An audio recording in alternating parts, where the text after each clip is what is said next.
I always thought that weddings were meant to bring families together. I always wanted her to find love again and remarry. I never expected to be on the outside looking in, especially not when it came to my mom's wedding. But that's where I found myself standing alone, trying to piece together what went wrong. It all started when she met Daniel. At first, I didn't think much of him. He seemed like a typical guy, charming, confident, a little too polished for my taste. He had this air of superiority that rubbed me the wrong way.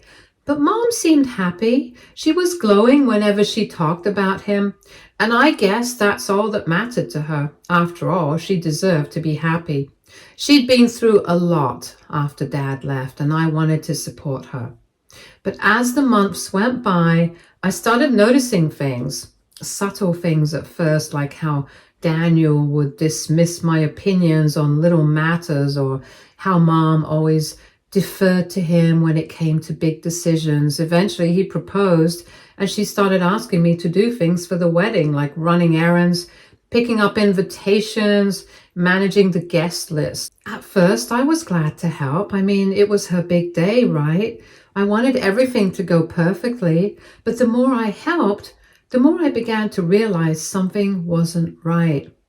Daniel had an opinion on everything, and his opinion always won. One day, it was a small thing. I had been asked to help with the guest list and noticed that some names didn't match up with who Mom had originally told me. When I brought this up, Daniel immediately shot me down. "I don't think they're necessary," he said, barely glancing at me. "I'll take care of it." It wasn't the first time, but it was the moment I started questioning my role in this whole wedding. Daniel was calling all the shots, and Mom was letting him. The wedding, which should have been about family and togetherness, was becoming more about what Daniel wanted. The tension didn't end there. Daniel started pushing for a wedding that was strictly 18 plus. A bizarre request for a wedding that was meant to include close family and friends. At first, I thought maybe he was just being picky, but when I heard him mention how the wedding should be an exclusive adult-only event, I couldn't help but feel like I was being pushed aside. I was 17 and I didn't understand why I was suddenly being told I didn't fit the mold for this wedding. I was her daughter, for God's sake. Shouldn't that count for something? I tried to suppress my frustration and remind myself that it was her day and that I should support her no matter what. But as the days passed, more of Daniel's influence started creeping into every decision, and the more I helped, the more I felt like I was being erased from the picture. Pushed my feelings aside, hoping that things would settle down, but then came the breaking point. I was disinvited from the wedding. It happened one evening just a week before the wedding. Mom and Daniel were in the kitchen finalizing a few details. I had been busy running errands for them, dealing with the last-minute adjustments they kept throwing at me. When I walked in, expecting a simple conversation, my mom's words hit me like a slap to the face. "Honey, I don't know how to say this, but..." She trailed off, looking to Daniel for guidance. He nodded slightly and she continued, "I think it would be best if you didn't attend the wedding." I stared at her, dumbfounded. "What do you mean? Why? I've been helping with everything."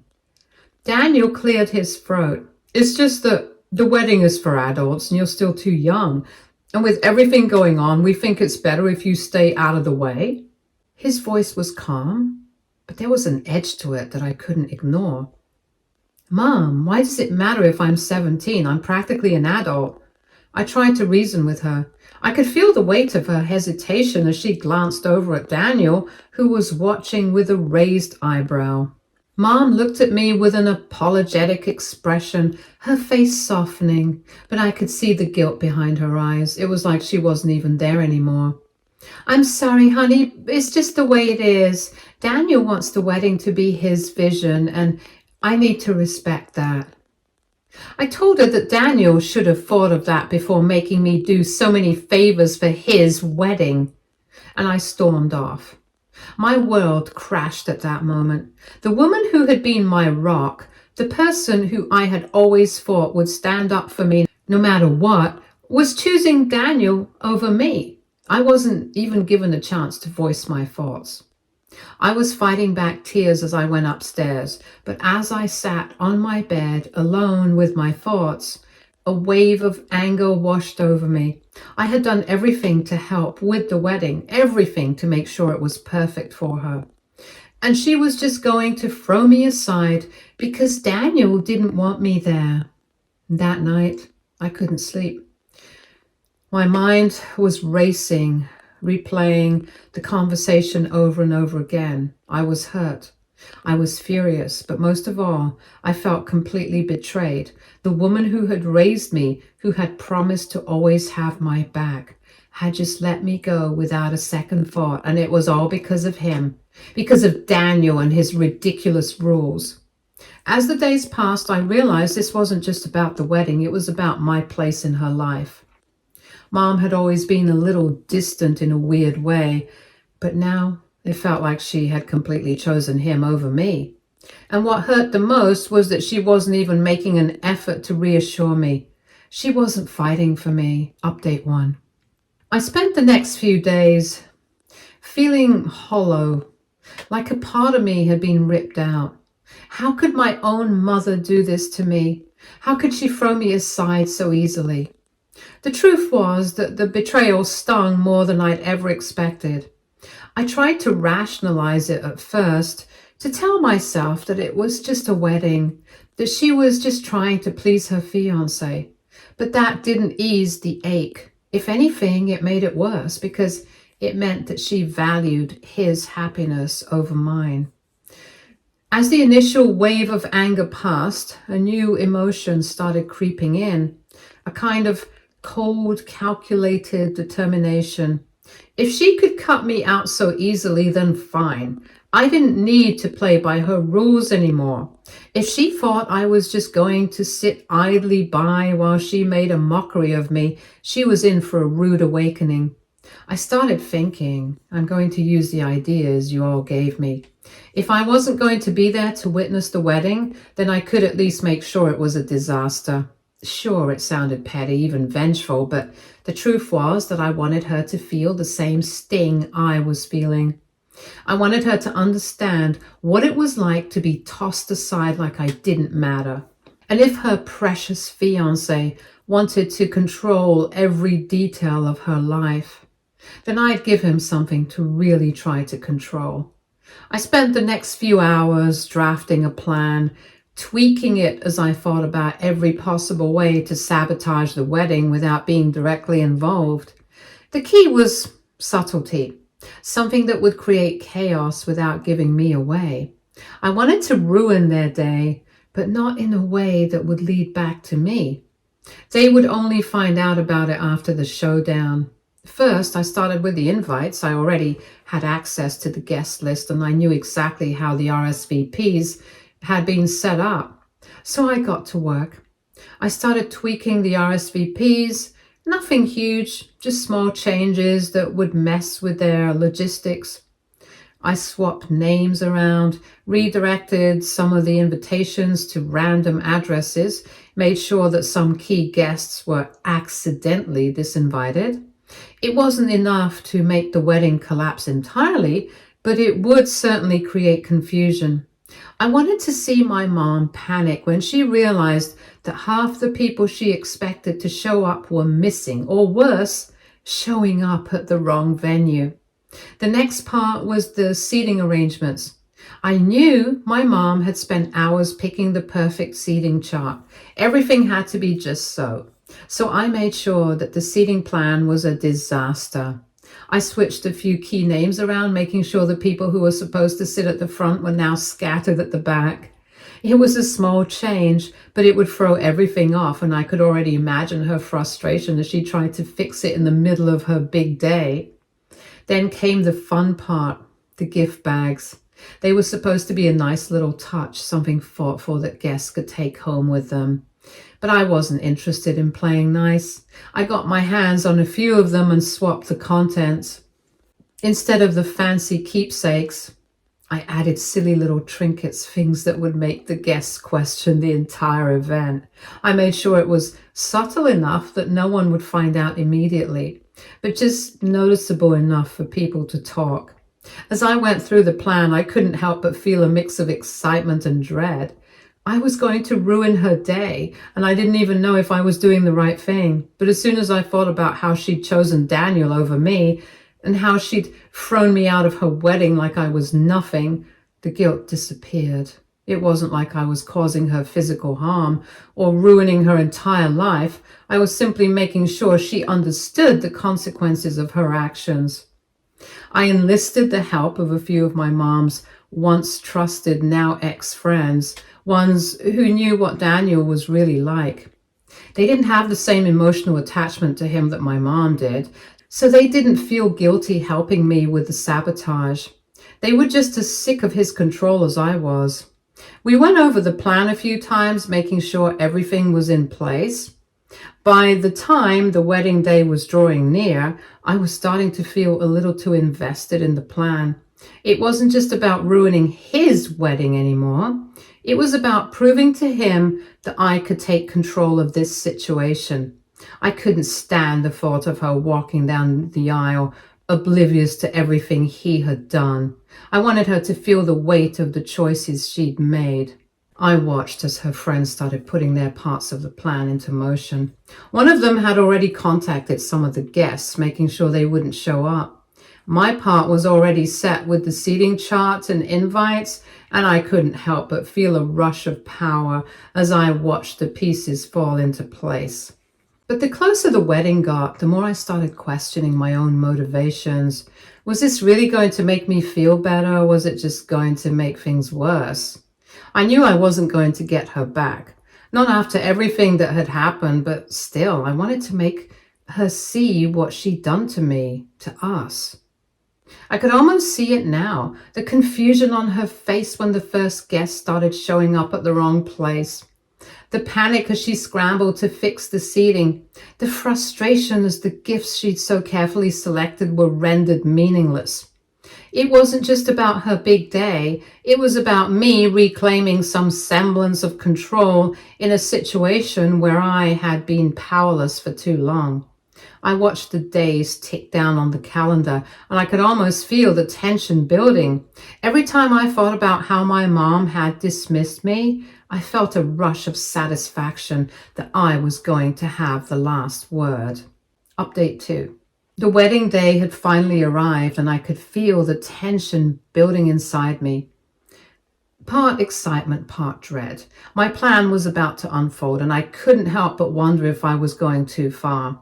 The thing was, I couldn't back out now. Not after everything I'd been through, and not after being discarded by my mom for her fiance's perfect day. I wasn't about to let it happen without making an impact. I could only imagine what was happening. The parking lot that should have been filled with cars was almost empty. People were arriving, some looking confused and others checking their phones, double-checking the address. It felt like everything was falling apart already. Inside the venue, things were a mess. The seating chart had been altered. People who were supposed to be sitting up front were now stuck in the back, while others who were meant to be tucked away found themselves front and center. The whole setup was a disaster. I'd made sure that the RSVP list had been tampered with, names swapped around, addresses changed. It was chaos. I couldn't help but feel a sick sort of satisfaction. But it wasn't just the seating. No, I'd planned for much more. The caterers had been given the wrong head count, way lower than the guests that had arrived.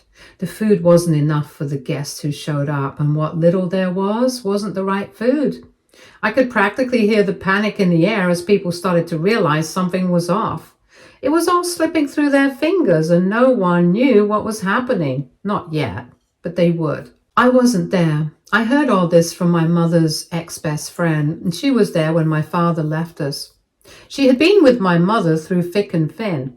And she was just kicked out of my mother's life because of Daniel. No, she wasn't one of the friends that had helped me, but I put her on the guest list. The groom was pacing, phone in hand, calling the wedding planner.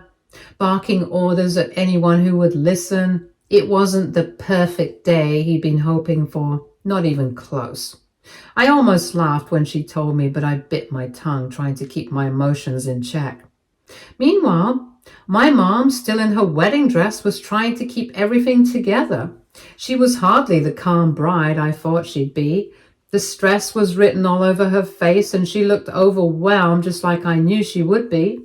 The fiancé's demands have overshadowed everything, and now here she was, facing the consequences of her choices. Unimportant guests were whispering, glancing at one another, unsure of what was happening or if the wedding was even still on. It was almost like they were waiting for someone to admit it was all a mistake, but no one did. The groom's temper finally snapped. He'd been so obsessed with making sure everything was perfect, but perfection was out of reach. People were arriving late. The catering company was struggling to make sense of the number of people they were serving. There was too much of the wrong thing and not enough of the right. My stomach churned with a strange feeling, half satisfaction and half guilt. This was all happening because of me. The open bar was a disaster. The wrong alcohol was delivered and no one knew how to fix it in time. The groom's frustration bubbled to the surface, his face growing red as he tried to salvage what was left of the evening. But it was too late. This part I saw in one of the videos my older cousins sent me. Guests started leaving. Others were angry, refusing to stay in their seats, and some of them leaving entirely. Every attempt to smooth things over only made it worse. By the time the first dance rolled around, it was a full-blown disaster. The DJ, thrown off by everything that had gone wrong, started playing the wrong song, and it wasn't just a small mistake. It was a song that had no meaning for the bride or groom. It wasn't their song. It was like a slap in the face, and I couldn't help but feel a sense of twisted satisfaction. I didn't even meddle with this part. It was a mess. It was chaos, and it was beautiful. The wedding wasn't just ruined, it was a wreck. But as the day went on, something shifted inside me. The rush of satisfaction that had been there in the beginning started to fade. I'd done it. I'd gotten back at my mom and her fiancé. But now that it was happening, I felt a twinge of guilt. Had I gone too far? Was this really the way I wanted to do this? I could see the disappointment in my mom's eyes in one of the videos as she glanced around at the wreckage of what was supposed to be her big day. Her fiancé, on the other hand, looked like he was about to explode, but at that moment, I didn't feel the satisfaction I thought I would, and instead I felt something else. A hollow emptiness. Sure, I'd made my point, but at what cost? The guests, who hadn't left, were disgruntled and frustrated, confused. The bride was crying, the groom was beyond angry. The dream wedding was dead in the water, and there was no coming back from it. The realization settled in. The entire event had been about him, not her. The moment had been lost in the chaos. It was a beautiful thing in a sick way. The damage was done. Whether or not it was worth it, I wasn't sure yet, but I knew one thing for certain. My mom would never forget this day, neither would I. Update 3. The aftermath of the wedding disaster was as chaotic as the event itself. I hadn't planned on sticking around to witness it up close, but the fallout came quickly, just as I'd expected. The day after the wedding, my phone buzzed nonstop. Text messages, calls, all of them from my mom or the husband, furious and demanding answers. I didn't respond. I didn't need to. I was staying with my godmother. By the evening, my mom showed up at her door. She looked a mess, her wedding dress still crumpled in a corner of the back seat. Her makeup streaked from a long day of tears. I'd never seen her like this before. She stood there, shaking with rage, trying to keep her voice steady as she told me she needed to know why I did this. Why would I sabotage her wedding, my own mother's happiness? It felt like a slap, and it took everything in me to stay calm. This wasn't the woman who'd raised me. This was a stranger, a woman who'd chosen a man over her own daughter. I replied coldly that I didn't sabotage anything. She had. She had made a choice. I told her she chose him over me. She let him dictate everything, even when it hurt me. And now she expected me to just sit there and watch her marry a man who didn't even care about me. She recoiled as though the words stung more than she was willing to admit. Her face twisted, a mix of hurt and anger, but it was mostly anger. She shot back, telling me that I wouldn't understand, and I never did. It was as though she was trying to shield herself from what was obvious, that her choices had led us here. I stood firm, asking her that I didn't understand. She kicked me out of her wedding because I wasn't 18. She disinvited me like I was some inconvenience, like my presence didn't matter. And for what? Because her fiance wanted a perfect day at the expense of her own daughter? Did she really not see what she had done? Her face crumpled for a moment, but then the defense mechanisms kicked in and she told me that this wasn't about him, that this was about me and my childish behavior, that I was trying to ruin everything because I didn't get my way. She was tired of my games and that I needed to grow up and stop making everything about me. I shook my head, disgusted. She didn't get it. I told her that if she had done everything for me, she wouldn't have let him treat me like garbage. She wouldn't have chosen him over her own flesh and blood. This wasn't some petty fight about who got what. This was about me, her daughter, being completely forgotten. She stepped forward, eyes blazing, and told me not to dare accuse her of that. She claimed she'd done everything she could for me and that this was how I repaid her, by making a fool of her in front of everyone. I stood my ground, letting her words bounce off me. It was hard, but I wasn't about to back down. I told her that if that was true, she wouldn't have let him choose everything, even when it meant excluding me. I didn't matter. I wasn't a priority. She was choosing him over me, and I was done pretending otherwise. Her face twisted into something unrecognizable, and before she could respond, he appeared in the doorway behind her, his presence like a shadow looming over us. He didn't say anything at first, but the look on his face was enough. He was seething. He told me that maybe if I acted my age, this wouldn't be a problem, that I was just throwing a tantrum because I didn't get what I wanted. I needed to grow up. I turned to face him, my frustration reaching its peak. I asked him if he was really going to stand there and blame me for everything. He had ruined everything, and yet somehow it was still my fault. I didn't ask for this. I didn't ask for him to come into our lives and make everything about him. I didn't ask to be treated like an afterthought and shoved aside for his perfect wedding. And now he was blaming me? He took a step closer, but I didn't back down. I refused to let him intimidate me. He told me that he wasn't going to let me tear apart his relationship with my mom, that I was just a kid who didn't understand how things worked. I looked at him, disbelief in my eyes, and said that no, I understand perfectly. He was controlling and manipulative, and he had turned my mom into someone I didn't even recognize. I'd had enough, I told him. The wedding wasn't about family, it was about him, and I wouldn't pretend otherwise. They went silent for a moment, the weight of the words hanging in the air. My godmother was standing behind me, ready to intervene. She too hated that man as much as I did. My mom looked between us, her eyes flicking between me and him, but she didn't say anything. It was as if she was waiting for me to back down, for me to apologize and for me to admit I was wrong, but I wasn't going to. I told her she was right about one thing, that this wasn't about family. It was never about family.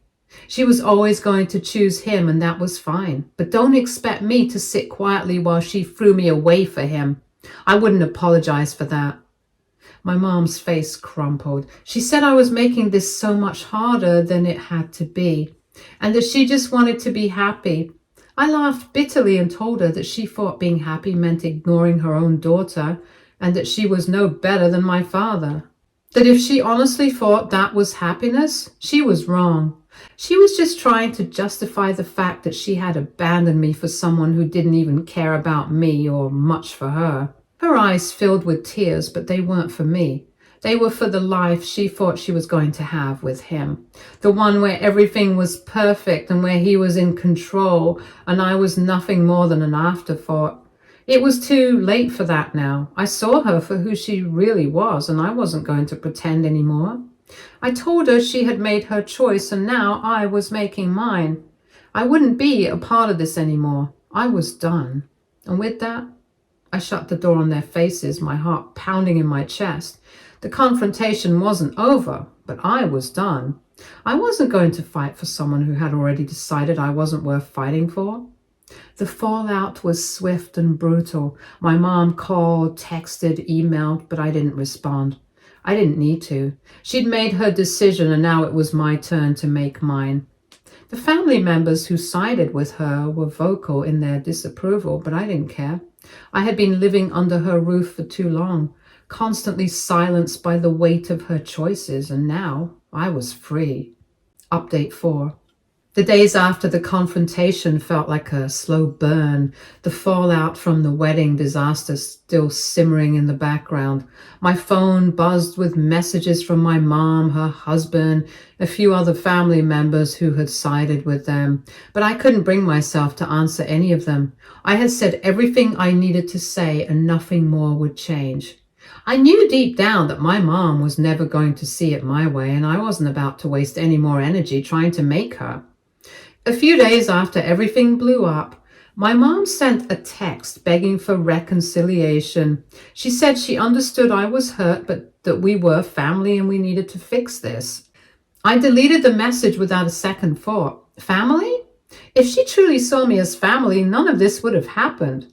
She had made her choices and I had made mine. I wasn't going to pretend everything was fine just because she wanted to sweep it under the rug. The calls started coming soon after. Her husband left me multiple voicemails, each one angrier than the last. He accused me of destroying the wedding, of ruining everything. He told me I had ruined my mom's happiness and that I was selfish for wanting everything to be about me. His voice was venomous, like he wanted to hit me, but the more he ranted, the more my resolve solidified. This wasn't about him. It never had been. This was about my mom, who had let him control everything and who had pushed me out of her life for him.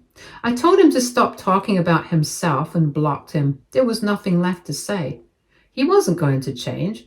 He was too deep in his need to control everything, and I wasn't going to let myself be a part of that. Family members who had once been supportive of me began sending messages of their own. Some of them tried to get me to see reason, to apologize, make amends, but I knew better. They didn't understand. They hadn't seen what I had seen. They couldn't see that their pleas were only reinforcing the cycle that had kept me in that toxic relationship.